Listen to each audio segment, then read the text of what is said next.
Polavaram project అనేది ఆంధ్రప్రదేశ్ జీవనాడి. దీనిని గ్రహించినటువంటి వ్యక్తి స్వర్గీయ రాజశేఖర రెడ్డి గారు.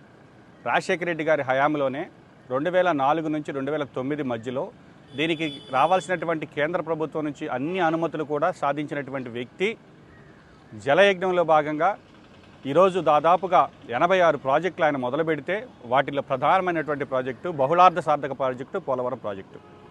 పోలవరం ప్రాజెక్టుకి సంబంధించి రాజశేఖర రెడ్డి గారి మరణాంతరం రాష్ట్రాన్ని విడదీయాల్సి వచ్చినప్పుడు విధి లేని పరిస్థితుల్లో కూడా కాంగ్రెస్ పార్టీ ఈ రాష్ట్ర భవిష్యత్తు గురించి ఆలోచించి విభజన చట్టంలో ఈ రాష్ట్రానికి సంబంధించి పోలవరం అనేది ప్రత్యేక జాతీయ ప్రాజెక్టుగా గుర్తించి ఈ రాష్ట్రానికి సంబంధించినటువంటి వివిధ అంశాలను కూడా బిల్లులో చేర్చడం జరిగింది. ఈరోజు పోలవరం ప్రాజెక్టుకి సంబంధించి జాతీయ ప్రాజెక్టుగా గుర్తిస్తే జనరల్గా 60-40 అంటే కేంద్రం 60% నిధులు ఇస్తుంది, 40% రాష్ట్ర ప్రభుత్వాలు భరిస్తాయి. కానీ ఒక పోలవరం ప్రాజెక్టుకు మాత్రమే 100% నిధులను కేంద్ర ప్రభుత్వమే భరించే విధంగా విభజన చట్టంలో పెట్టినటువంటి పార్టీ కాంగ్రెస్ పార్టీ.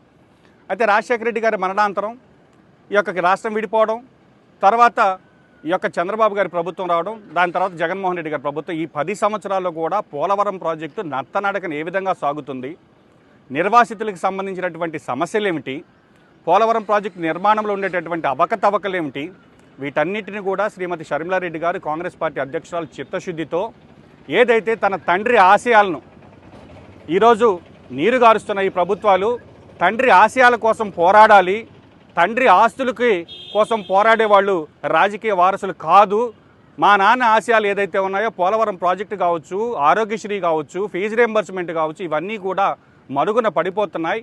తిరిగి మళ్ళీ రాజశేఖర రెడ్డి గారు ఏదైతే స్వర్ణయుగం ఆనాడు ఉందో తిరిగి రాజశేఖర రెడ్డి గారు ఆశయాలు సాధించే భాగంగా ఈరోజు పోలవరం ప్రాజెక్టుకి సంబంధించి ఒక కమిటీ వేయడం జరిగింది.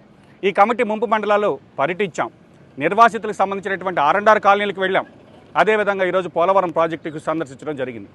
పోలవరం ప్రాజెక్టుకి సంబంధించి రాష్ట్ర ప్రజలకు ఒకటే విన్నవిస్తున్నాం, పోలవరం ప్రాజెక్టు యొక్క ఎత్తు మినిమం డ్రా డౌన్ లెవెల్ అంటే కనిష్ట నీటి నిల్వ స్థాయికి ఒక ప్రాజెక్టుని తీసుకొచ్చారంటే ప్రపంచంలో ఇంతకన్నా ఘోరమైనటువంటి పరిస్థితి ఉండదు. ఈరోజు రాష్ట్ర రైతాంగానికి సంబంధించి చంద్రబాబు గారు నదులు అనుసంధానం చేస్తారంటున్నారు. 41.5 మీటర్ల కంటే 135 అడుగులకి ఈరోజు మేము చూసాం, సందర్శించాం. ఆ ఎత్తుకి కనుక మీరు నీటి నిల్వ సామర్థ్యాన్ని ఉంచితే ఈరోజు పవర్ హౌస్ కూడా వృధాగా ఉండేటటువంటి పరిస్థితి. కాబట్టి రాష్ట్ర రైతాంగం మేల్కోవాలి. ఈ యొక్క పోలవరం ప్రాజెక్టు యొక్క ఎత్తుకి తగ్గించి నిర్వాసితులకి కేంద్ర ప్రభుత్వం ఇవ్వాల్సినటువంటి నిధులను మిగిల్చుకునే భాగంలో ఈరోజు బీజేపీ ప్రభుత్వం మన పెట్టినటువంటి బడ్జెట్ బిల్లులో స్పష్టంగా మెన్షన్ చేస్తే కూడా మన ప్రాంత ఎమ్మెల్యేలు, ఎంపీలు నోరు మెదపడం లేదంటేనే రాష్ట్ర రైతాంగాన్ని, రాష్ట్ర ప్రజల్ని ఒకసారి ఆలోచించమని కాంగ్రెస్ పార్టీ వేడుకుంటుంది. కాబట్టి కాంగ్రెస్ పార్టీ స్పష్టంగా నిర్వాసితుల సమస్యల్లో కావచ్చు, పోలవరం ప్రాజెక్టు నిర్మాణం యొక్క డిజైన్ల యొక్క లోపం, ఎందుకంటే యాన్యువల్ రిపోర్ట్లోనే స్పష్టంగా అప్పర్ కాపర్ డ్యామ్ కట్టకపోయిన దానివల్ల 2020లో వచ్చినటువంటి వరదల్లో నిర్మించినటువంటి డయాఫ్రామ్ వాల్ కొట్టుకుపోయిందని స్పష్టంగా రాశారంటేనే వీళ్ళకి ఏమాత్రం చిత్తశుద్ధి ఉందో ఈ రాష్ట్ర ప్రజలు ఆలోచించాలి. కాబట్టి వీటన్నిటి మీద కూడా కాంగ్రెస్ పార్టీ అధ్యక్షురాలు శ్రీమతి షర్మిలారెడ్డి గారు దృష్టి సారించారు. దాని మీద ఒక కమిటీ వేయడం జరిగింది. కమిటీ అన్నీ కూడా పరిశీలించి నివేదిక ఇచ్చిన తర్వాత దీనిపైన ప్రజల పక్షాన, రాష్ట్ర రైతాంగ పక్షాన కాంగ్రెస్ పార్టీ కొట్లాడుతుంది.